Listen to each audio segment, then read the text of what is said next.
Hello and welcome to another update video about ADA. Yeah, that's what I call a breakout. ADA broke out and the current diagonal is still unfolding. So from the structural point of view, there is no change. However, within the third wave that we're currently tracking, I've made a small adjustment. Nothing that we haven't talked about, just the previous idea was that we're in a fifth wave potentially, yeah. The alternative subwave count that I shared with you was that the B wave could have completed here already in the wave 3. Remember that in a diagonal, we are dealing with 3 wave structures.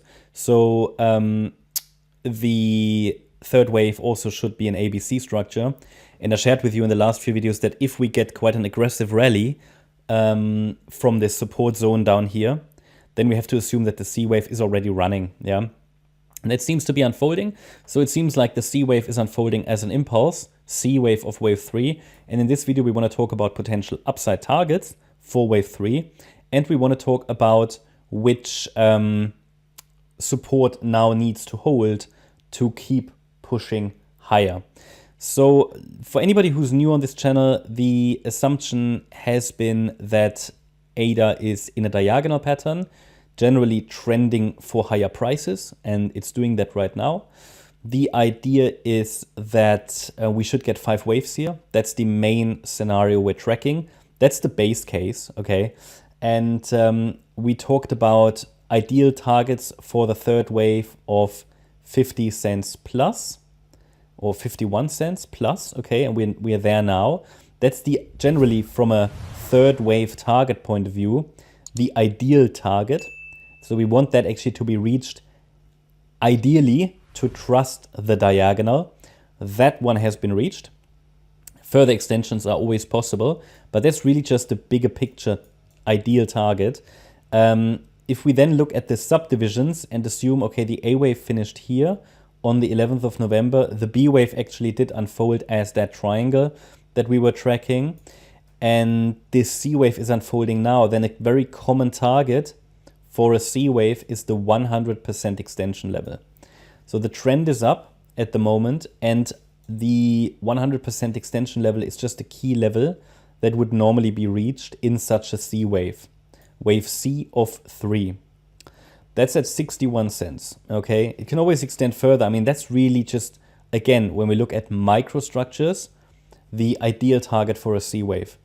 Further extensions possible. So for example, it's not unusual for a C wave to reach the 1.236 extension and the 1.38. And then we talk about the area between 61.5 to 75 cents. Okay.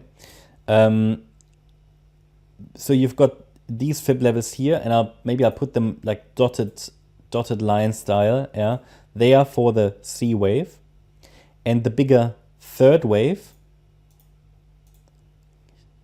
For the larger third wave, these ones are important. Let's just add the ones that I haven't. Yeah, should be good. So at least I'm missing the 2.382. Yeah, at least I would pay some attention to these, okay? And the ones that broke, let me take them out, okay?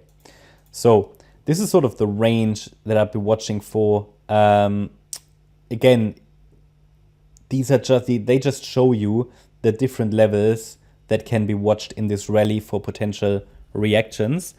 Together with that, I would pay attention to the micro support level, because basically I would adopt the mindset that if we are in an impulse, extensions are obviously likely, and we haven't even reached the 1-to-1 ratio anyway.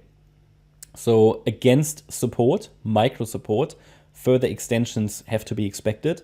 And then it's just worth watching these levels here on the fib scale for potential reactions. So the 44.3 cent level is the micro support.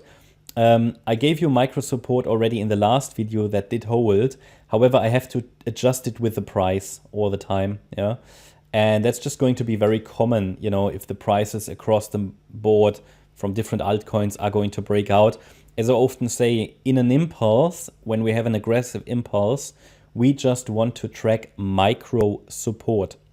We don't really want to get into the details of micro counting, because in a very volatile and aggressive trending environment, it's usually best just to track micro support. In this case now, currently 44.3 cents, which means it takes a break below that level to indicate that a top has formed and that the next wave of this unfolding diagonal has started, which would be the fourth wave.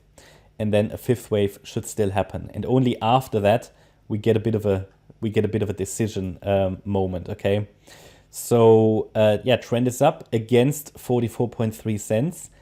I would mainly try to focus on this area here for the C wave. Let's see if we get there. Yeah, we also have some structural resistance around 59 cents and 53, which is where we are now, but this one seems to be relevant. 59, that's pretty much just below the 1-to-1 ratio, so that could add sort of a little bit of confluence there around that critical 1-to-1 ratio target. Not much more to add, I think. Bigger picture I discussed in some of the recent videos, and we talked about that this 5-wave pattern is currently on our agenda. Only once these 5 waves are complete, that's really when we can add a main support area for the third wave rally on the larger time frame. Okay, it's too early for that. Until then, we just use here the smaller setups. Okay. And I see the next main setup on this chart here in the wave 4 to trade possibly the wave 5. Just note that the third wave can extend, but therefore we had this support area on the chart, Not much more to add. So I hope you liked the update. If you did, please hit the like button, leave a comment and subscribe. And if you really like the content, then please check out the channel membership. Also make sure that you follow us on Instagram and Twitter for additional content. Thanks a lot for watching. Bye-bye.